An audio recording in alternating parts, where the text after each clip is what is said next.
is when people say revelations. In my class, if you say that, that is an automatic F on whatever assignment we're working on. Revelations. It is one revelation from Jesus.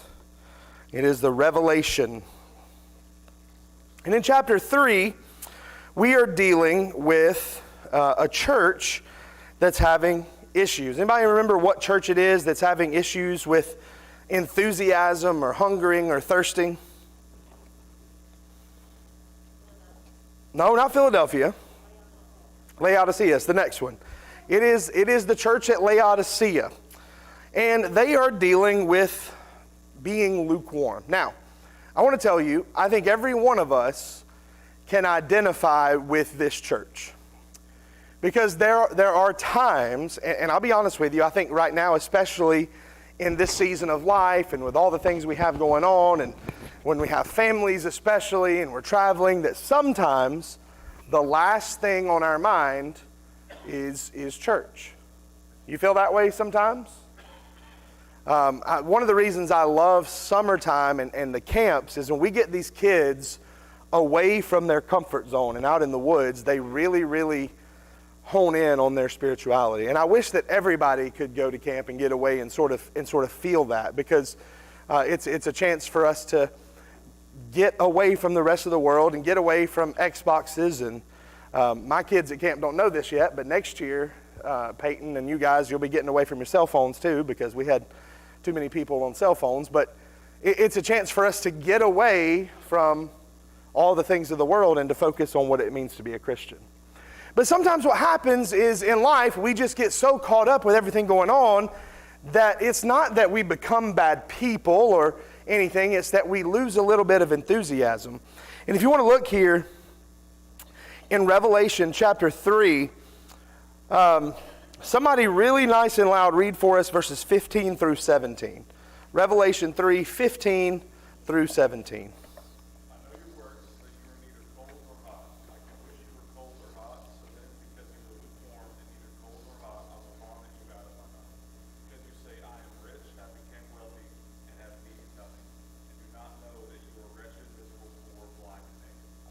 Wow. Isn't that some really strong language? If you know, I'm talking about throwing up, you know, what might you say in a polite way to talk about vomit? What? I regurgitated, right? If you said that, most people go, you did what? But when you're saying it's, oh man, do you see them? They blew chunks. That's what we said in elementary school, right? I mean, that's what's going on here. It says, for those that are lukewarm, I will vomit you. Some of the versions say, I will spew you out of my mouth. When you think about food, right? I don't know about you guys. I want my food to either be red hot or ice cold, right? If I'm going to drink a drink, right, whether it's water or soda, whatever it is, I want to have, you know, as much ice in there as possible so that it's really, really cold. I know it's better for you to drink your water lukewarm, but that's gross. I don't like it. If I'm eating soup or pasta or whatever it is that I'm eating that's supposed to be warm, I want it to be hot. Because the worst thing that you can do is get food that's lukewarm, right? So I'll tell you a story on Saturday. Right there where we were staying, about 10 miles or so away, was an In-N-Out burger joint. Anybody ever eaten In-N-Out? No, y'all need to travel and get away from this. All right, no, In-N-Out is it's a Western hamburger chain, and it's known for its most famous thing is animal style. So you can make your burger or your fries, and they put sauce and cheese and onions and all that, and you make it called animal style. I remember eating there a couple times as a teenager. It was really, really good. So I got these French fries animal style. So imagine this is fries covered with cheese and onions and sauce, which is amazing. Except, as I said, where we were staying was about 10 miles or so from the burger joint, and I was driving. And so 10 miles, especially through small towns, is probably about 20 minutes. And then you get everything out of the car and get the kids who had fallen asleep out of their booster seats. And it's going to be about 30 minutes since you cook these, or these fries were cooked before you get to eat them. What do you think those French fries tasted like after about 30 minutes? Just not hot, not cold, but, and cheese. You know what happens to cheese when it gets lukewarm? it like clumps up, and so eventually there was just this one little clump of fries. That's pretty gross, right? Well, this is what it's like for us in our spiritual lives when we don't have any passion and any fire and any zeal. It makes God sick. And so we've got to figure out here how we can be on fire, because the alternative, and you heard Lewis read there, he says, I'd rather you be cold than lukewarm. I'd rather you have zero interest, no involvement, don't even show up if you're going to show up with a bad attitude and this sort of lackluster desire. If you're going to come to church and be a bench warmer, I believe the Bible's saying here, keep your rear end at home, because you're doing nothing by coming and sitting and warming a pew for an hour a week. And so he says here, instead of being lukewarm, we ought to be on fire. I have a list here. This is a sermon I did several years ago when I preached in Alabama. And I don't know if I've ever done this one here or not. I'm sure I've done some form of it. But these are indicators of being lukewarm. These are indicators of being lukewarm. These are just some examples. It says lukewarm people attend church regularly, but are just going through the motions. I'll just tell you, I see this. Sometimes I'm up preaching and folks are just talking to their neighbor and whispering, which some people think they're whispering, and I can hear what they're saying all the way up here. And when I'm leading singing, they're sitting there. Sometimes I watch it. Y'all move your lips and no sound comes out. That's the definition of lukewarm. Even if you can't sing a lick, I would rather you be screaming praises. I feel like it's one of those lip sync competitions that you see, right? And sometimes when I'm preaching, there's some people, and it's so inspiring. They're sitting there and they're taking notes, and it kind of makes me laugh. You're writing down what I say. You are really desperate to hear from the scriptures, right? But then there's some people that are just do. And, you know, and there's some people, and I'm not talking about older people who can't help it. If you fall asleep and you're over 75, I give you a break on that. But if you're 25 and you're falling asleep, that means you don't care. And so we have to get past that, right? Because just showing up is not enough. Imagine if you did that at your job. If you showed up for your job Monday through Friday on time, and you left on time, but you did literally nothing but sit on your tuchus the whole time. What would your job performance review look like? Well, they're there. How many of you work with people like that? They're there, but they make absolutely zero contribution to the work effort. Well, sometimes we are like that as Christians. That means we're lukewarm. Lukewarm people give money when it's convenient. It doesn't infringe on their lifestyle. The lukewarm people seek to fit in inside and outside of the church. They want to straddle the fence. Church is a part of the social profile, and their lives never depend on faith until they find themselves in a difficult situation. The lukewarm love to hear stories of missionaries or preachers or leaders or Christians who make great sacrifices, but they would never consider actually doing anything, quote, radical in God's service. A lukewarm Christian only gauges their faith by comparing themselves to others. Listen, I know I'm not really involved in church, but man, that Keith Brown over there, at least I'm not as bad as him, right? He slept during the whole sermon Sunday. At least I was awake for half of it, right? Sound familiar? Remember the story of the Pharisee and the tax collector? Lord, I thank you that I'm not that guy over there. Well, Christians don't live to compare themselves to each other. They live to be on fire for Christ. But sometimes when we're lukewarm, we compare ourselves to others. The lukewarm Christian is great at loving those who reciprocate it, but never willing to love unconditionally. If we just get along with people that are nice to us, how are we any different than everybody else? Christian love is about sacrifice and loving those people that are hard to love.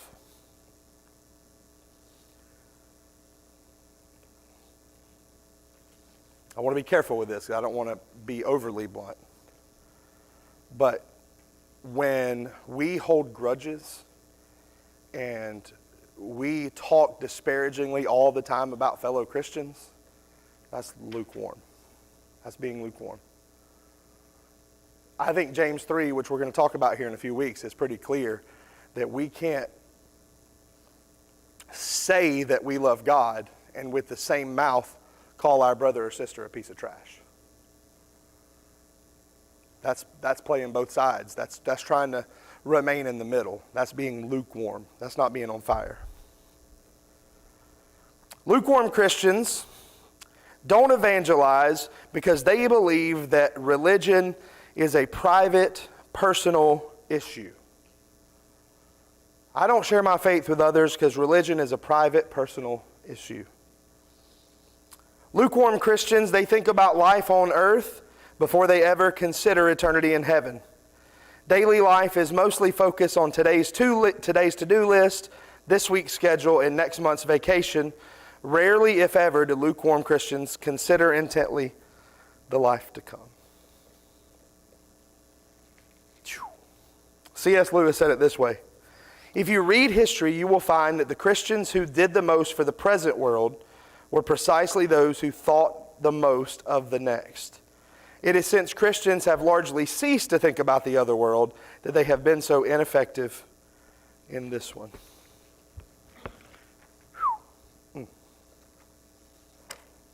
There's a whole lot of other thoughts that went into that, but that list of lukewarm traits is something that always has stuck with me.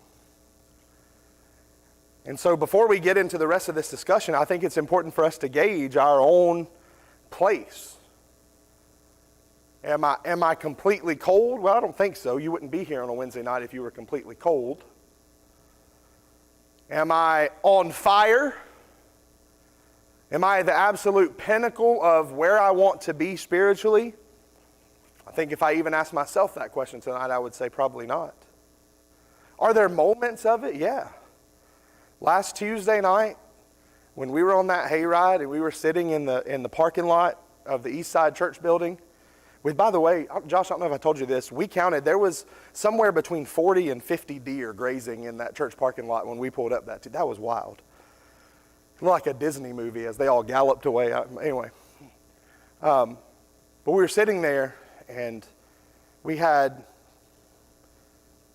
50 plus, we'd already sent the little kids to bed, but 50 plus campers and adults sitting on that trailer singing in need of grace, in need of love, or singing about the goodness of God, and just singing all these great songs. And somebody's car alarm went off. Oh, it was not mine. But, and Jacob did a devotional for us, and he talked about heaven and hell and matters of eternity, and there were people literally weeping. In that moment, I think my faith was on fire. I think a lot of people's were. But what happens is as soon as that's over, we get back to our regularly scheduled lives, right? And we go back to where we were.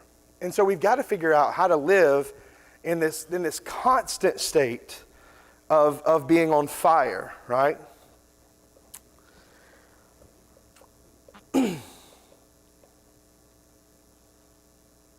Let me just throw this out there for a discussion question, then we got to move on. We've only got about 20 minutes left. What causes us to get to that point of being just in the middle, just lukewarm, lackluster, going through the motions, just showing up? What causes us to get to that point? What do you think? I think that starts with a lack of priorities, okay? We just put the things that we have to do every day ahead of spiritual things. I think that's a big part of it. What else? Worries of the world, right? Now look, Christians have to pay their bills too. Christians have to put food on the table, all those things. That's a great point. What else? What do you think gets us to that state? This is not the night to be quiet in Bible class, by the way. We'll spit it out. What do you think? Okay, man, that's a big part of it. It's a big part of it. Anybody ever built a fire? What does it start with? It don't sound like y'all are very good at it. Nobody's giving a lot of answers, but it starts with something small, right? Miss Ann said kindling, right? You don't just throw a bunch of big pieces of wood and throw a match on it and say, here you go, right? You start with kindling, right? And you have things that it needs to be dry and you have to light it somehow. Some of you are out there doing this right here. The rest of us have lighters and we light it up. And you might even have an accelerant on there, right? Lighter fluid or spent motor oil or, I don't know, anybody work for the EPA? Diesel fuel or, my favorite way to light it is with gasoline. You pour gas and then you get the little trail and then you throw the match at it, woof, because of the all of the vapors. But that's how you start a fire. And then it starts really slow and then slowly that fire spreads. And then you add wood and by the time you know it, you've got this giant bonfire. Well, that's true in life too, right? It starts with something small, even an ember, and then it can turn into a wildfire. So yeah, who you surround yourself with. What else? What else causes us to be lukewarm?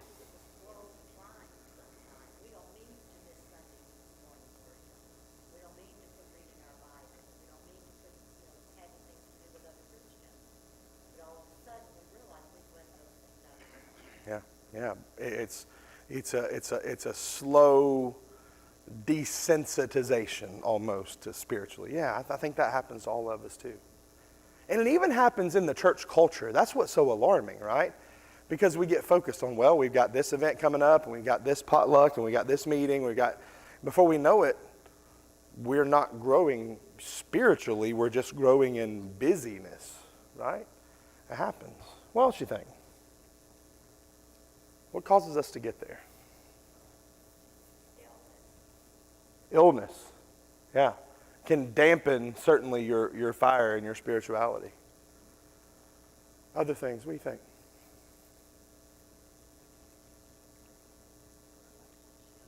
Yeah. Hurt, church hurt, or even personal hurt. If you're in a giant feud with your spouse at home, it's hard to come in here and sit and worship. Or if you've got a kid who's just giving you the business all the time and you don't feel like you have any control and it's a constant fight, how are you supposed to come in here and worship? Or how are you supposed to focus on spiritual things? Absolutely. Do you think, and I think Judy's point is well made, do you think it's something that just happens very quickly, or is it something that is just a slow decline over time? Yeah. Do you think people ever just make a conscious decision that, man, I'm just gonna go through the motions. I'm not gonna contribute anything. I'm just gonna sit on my rear end and just come to church? Maybe, but very rarely. I think it's something that happens slowly over time. So I like this quote. If you don't know, we're using this book, or in some ways we're using this book. It's a Dan Winkler book, Jesus' Beatitudes. And he says this, tells this little story. It's a guy who interviewed for a job, and he told his HR manager, I'm not one of those people who will set the Mississippi River on fire. And the HR guy responded in this way. He said, I don't care about that. I want to know that if I set you in the Mississippi, would you make it sizzle? So, right, it's about us being on fire and then the effect that has on other people. Because here's the truth, and it's taken me a long, long time in ministry to learn this, and it's something I still struggle with. I can't make you do anything. Mark and Barry can't stand up here and make you do anything. The deacons can't make you do anything. Bible class teachers, song leaders, they can't make you do anything. I can preach and yell and scream or whisper and love and hug and whatever it is. I can do that until I don't have any breath left in my body. But at the end of the day, you have to be the one to make the decision about where you're at. And I wish, and I think that certainly the Word has power, and we as messengers of the Word have that power, but we can't make you do anything. It's a decision that comes from within. It is an individual choice. So tonight we're talking about enthusiasm. Let's throw it out there. Somebody define the word enthusiasm for me. Enthusiasm. What does it mean? Okay, being excited about what you're doing. What else? Passion. I think that's a big excitement, passion. What else? The drive to do something. Yeah, I think that's certainly an element of it. Well, what else do you think?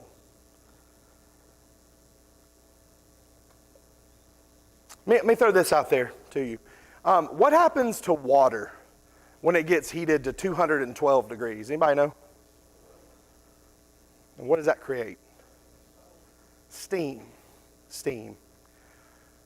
What's the difference in water and steam? What's that? Okay. What can water do if it's just sitting by itself? What can it power? What can it do? What can it accomplish?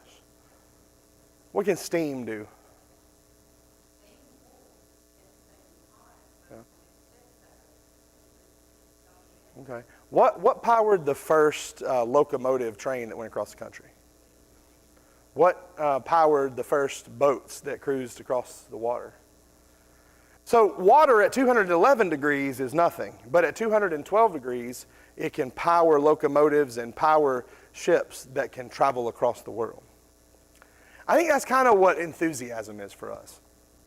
Me, individually, if I'm just sitting there and doing nothing, I can't accomplish anything. But with some heat and some fire and some enthusiasm, well, maybe we can accomplish something. So here, Jesus uses two extreme motivators for us to help us think about enthusiasm. The first one is hunger. First one is hunger. How many of you struggle with a seriously debilitating condition called being hangry? Anybody ever been hangry? You know what hangry means? What is hangry? Yes, when you get hungry to the point that it makes you mad. Now, if you have children, you have experienced hunger. You're probably entitled to some sort of compensation that you won't get, but it's when you get hungry enough to the point that it literally changes your demeanor and makes you ill. It's a serious condition. It's a serious problem, right? I don't know, honestly, that any of us have ever truly experienced hunger.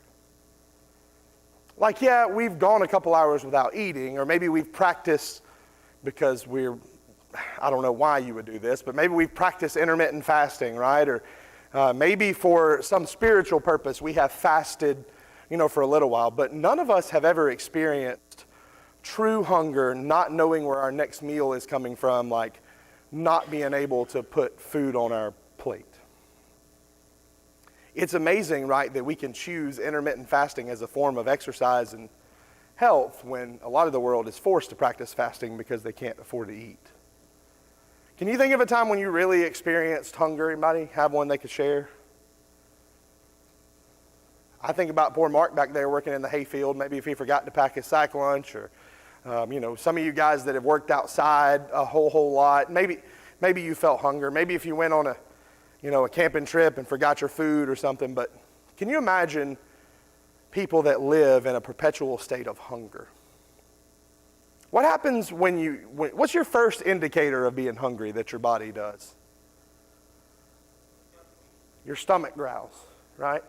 Your stomach growls. It's a reminder, feed me now or else, right? Then what happens after that? What starts to happen? You have literal hunger pains, right? The pangs, P-A-N-G-S, of hunger, but physical pain, P-A-I-N. Imagine how intense that is for people that feel it all the time. You start to think about food, right? You drive past food. We landed Friday night in Las Vegas, and like I said, it's about a 2-hour drive to where we were staying, except that it's 2 hours of nothingness. And so I remember at one point, we hadn't eaten in about 12 hours because we'd been in the airport and gotten on the plane, we were driving, and there, in the glorious spotlight, was a Cracker Barrel billboard. Do you know when you're hungry what a Cracker Barrel billboard does to you? and it said 64 miles. I said, no, right? Hunger, it is a strong motivator for us. And maybe even more so than that is thirst. Is thirst. When we are dealing with thirst, that's certainly something that we struggle with. The Bible talks a lot about hunger and thirst. In 2 Kings chapter 6, there's the story, if you remember, of the starving people of Samaria. They paid 80 shekels of silver for a donkey's head and 5 shekels of silver to eat dove dung. That's hunger, right? Or maybe you think about thirst with the people of Israel crying out in Exodus 17, why did you bring us out of Egypt just so that we could die of thirst? And so we think about those as motivating factors. If we're hungry or thirsty for spiritual things, it'll motivate us to enthusiasm. I want to look at 3 quick things here. I know we're running out of time. These are 3 ways that John described Jesus' enthusiasm. If you take notes, you can jot these down. In John chapter 1 and verse 14, it tells us about Jesus' reputation, about his reputation. He was known for being full of grace and truth. The word that John used for full, it points to someone under the influence of grace and truth. With respect, we might say that Jesus was addicted to grace and truth. He breathed it, longed for it, couldn't help but show it. That's enthusiasm. I love that quote there from Dan Winkler. So Jesus' reputation, it demonstrated his enthusiasm. But turn over to John 2 really quickly. I think this is interesting.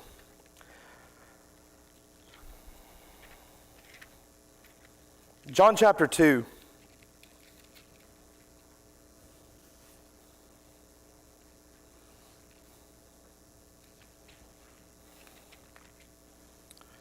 In verses 13 through 17, Jesus clears the temple courts. By the way, does he do this once or twice in Scripture? Twice. We forget that sometimes. We always think about him doing it in the last week, but he did it early on in his ministry too. This is actually right after his first miracle. It says, when it was time for the Jewish Passover, Jesus went up to Jerusalem. In the temple courts, he found people selling cattle and sheep and doves and others sitting at tables exchanging money. So he made a whip out of cords and drove all from the temple courts, both sheep and cattle. He scattered the coin of the money changers and overturned their tables. To those who sold doves, he said, get these out of here. Stop turning my Father's house into a market. His disciples remember that it is written, zeal for your house will consume me. So it wasn't just Jesus' reputation, also Jesus' indignation showed his enthusiasm. Now, how does getting mad show passion? What do you think? You just heard Andrew get up here a couple weeks ago and preach to you a lesson about not getting angry, but is anger always a bad thing? Yeah, that's passion and enthusiasm. So I have a lot of patience with people who get mad about scriptural things. I don't always agree with them. I've had people come up to me over the years and they're mad about a song that we sing. Well, that song, and a lot of people will just dismiss them. But I'm very sensitive to that because I think when we take Scripture and we take worship and we take spiritual things seriously, that's a righteous indignation. That's a righteous frustration. What I don't like is when people get mad because, somebody wore a color shirt that they don't like on Sunday morning, or somebody, brought something to potluck that they didn't like. What the silly little petty nonsense, or so-and-so hurt my feelings. I have no patience for that.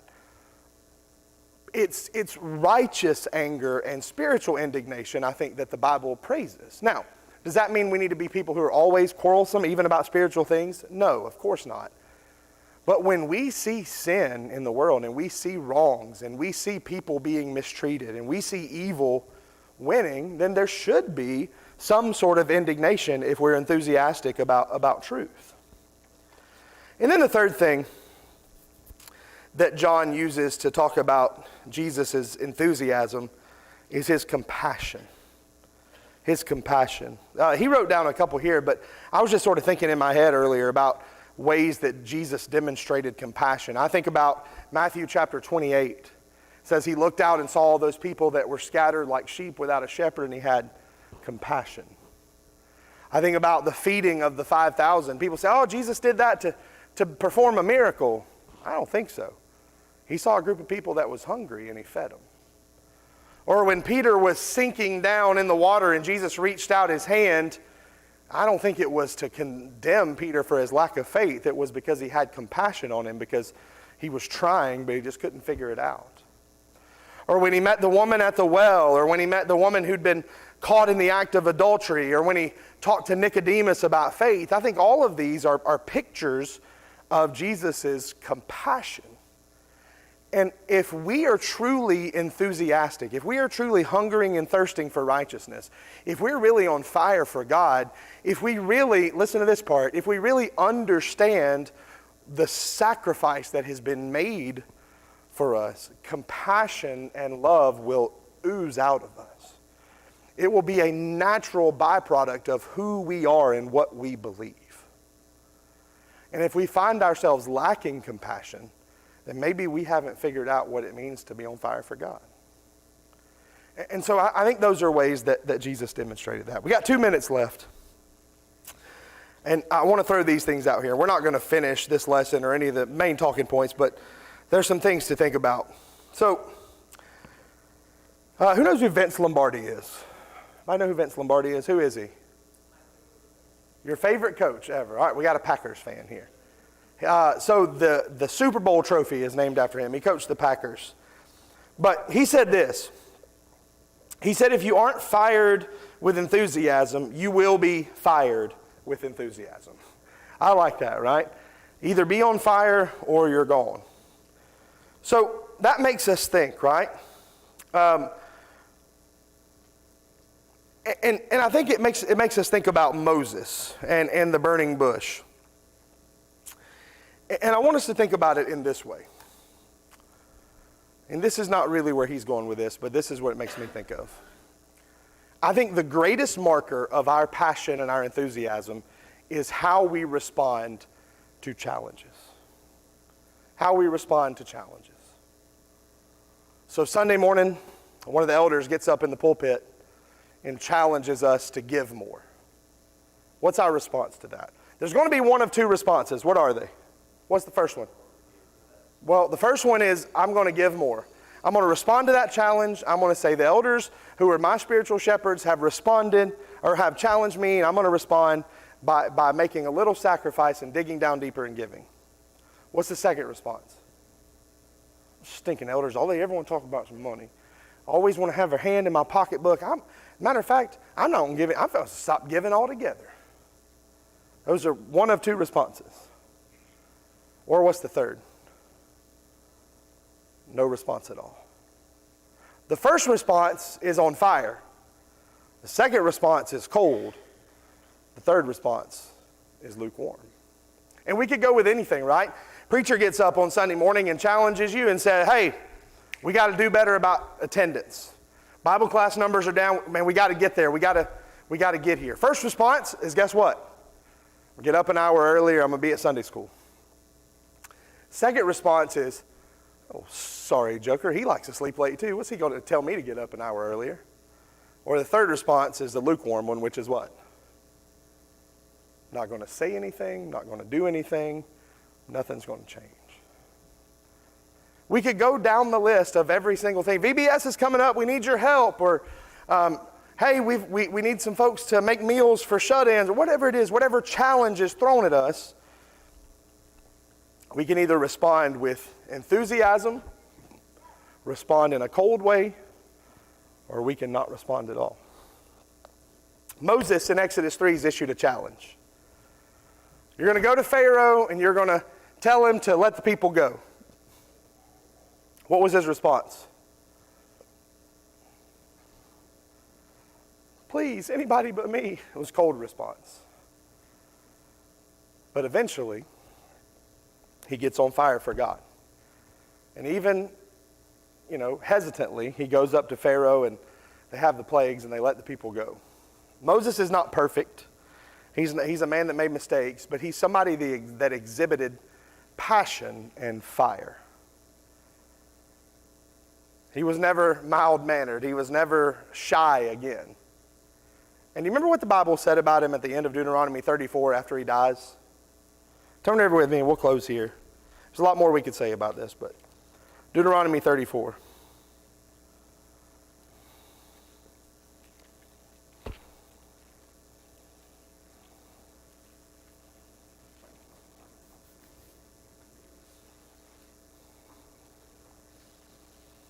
Somebody really loud for us, read verses 10 through 12 of Deuteronomy 34.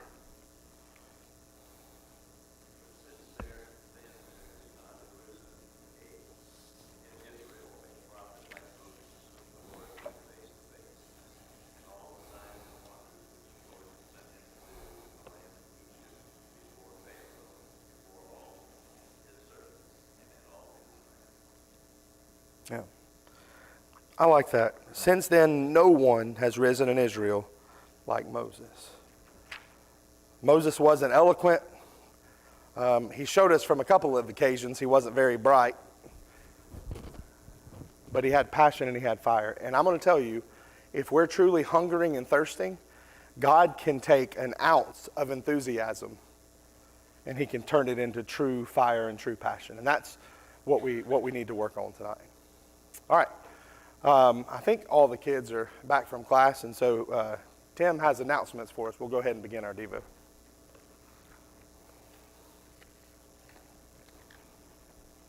evening, everybody.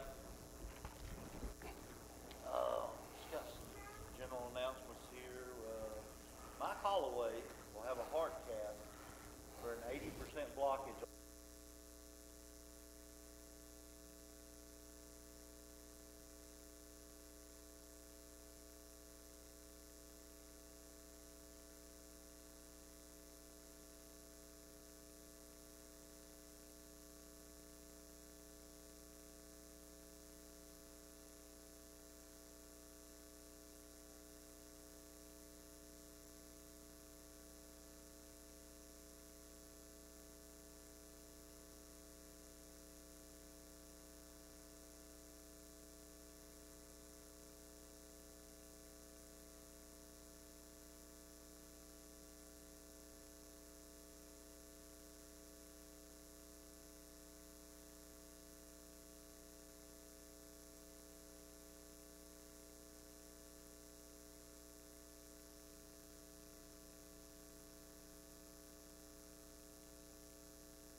The visitation, sorry, I wasn't standing close enough. I talk loud anyway.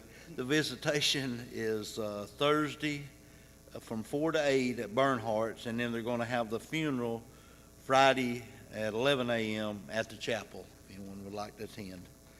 The only other announcement we have is on Saturday the 28th, we've still got a work day planned up at the White Path Church property from 9 a.m. to 12 p.m. if anyone would like to come up and help with that. Tonight, Jeremiah is going to be leading our singing for us, and Kaylin will have our closing prayer. Jeremy will be doing our Devo. Thank you.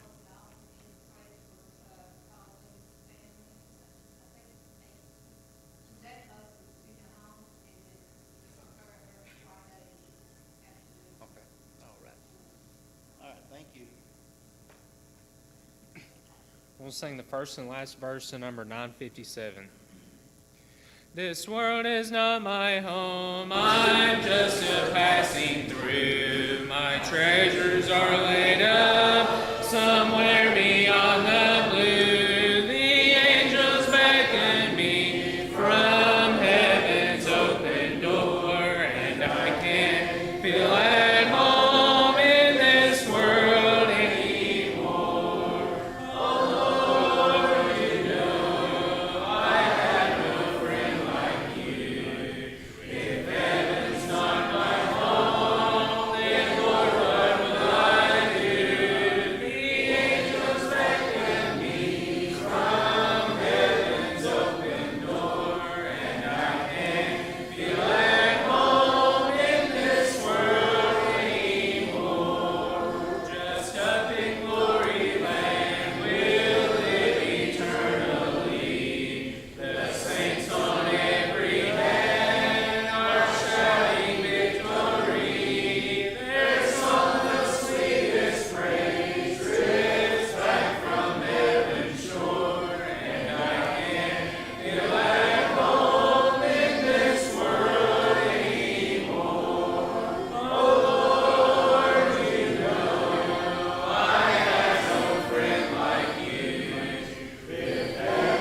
want to remind you, this Sunday is our fifth Sunday, of course, and it is where we will meet in our small groups. So there will not be the traditional Sunday night meeting like we always do, but instead our 4 small groups will meet in different places. Group 2 will host their devotional at the building, and the guest speaker is going to be David Mullen, so that's at 6 o'clock here at the building. I know his group 4 will be meeting at the home of the Sissons at 5 o'clock, and so please let Butch and Jill know if you can be there for that. Group 1 will be meeting at the Big Rock. I want to come to that, man. All right. Group 1 will be meeting at the Big Rock. What time? Right after worship. And Group 3 will meet here at 6 o'clock with Group 2. And so be involved in that if you can, and be a part of the small group meetings that are going on. We talked about fire tonight, and there's a well-known illustration about a preacher who was trying to talk about passion and fire and enthusiasm. And he gathered everybody around the campfire, and he took a poker and he stuck it in the fire and held it there for a few minutes. And when he pulled out that poker, it was red hot. And he said, before, the poker was in the fire, but now the fire is in the poker. And so we ask this question. Yeah, I know that we are in Christ, but I think the better question is Christ in us? Is there that true enthusiasm and passion and fire that was demonstrated so clearly by Jesus in his life? Does that exist in our lives? And if we honestly evaluated ourselves with that standard, I think we would all be willing to say that maybe sometimes we fall short of that. So tonight is an opportunity to reset. I know that there's so many things going on, but it's an opportunity to sit and evaluate and reset where we are spiritually. Where is our life? Where is our fire? Where is our passion? So tonight we throw this out in the form of invitation. If you need to get right, get right. Probably something that can be done privately between you and the Lord. You're the only one that knows your heart except for him. He can evaluate it. You can evaluate it. The rest of us cannot. If there's something outwardly you've done that you want to make right tonight, or you want to make a public declaration, we'd love to help you in that as well. We can pray with you, pray for you, and love you to the point of passion, to the point of being back on fire. Or maybe tonight you're not a Christian. You've never made that decision for whatever reason. This past week at camp, we had several of our young people who made that decision. Lily Jones and Lily Teague and Adeline, who's here with us tonight, they decided they didn't want to wait anymore. They wanted to give themselves wholly and completely to Christ, who gave himself as a sacrifice for their sins. And if you're ready to follow in their footsteps and do that tonight, we'd love to help you in that as well, as we stand and as we sing. I am resolved no longer to linger, charmed by the world's delight. Things that are higher, things that are nobler, these have allured my sight. I will raise unto him a sense of glad and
Father God in heaven, thank you so much for this opportunity to be able to be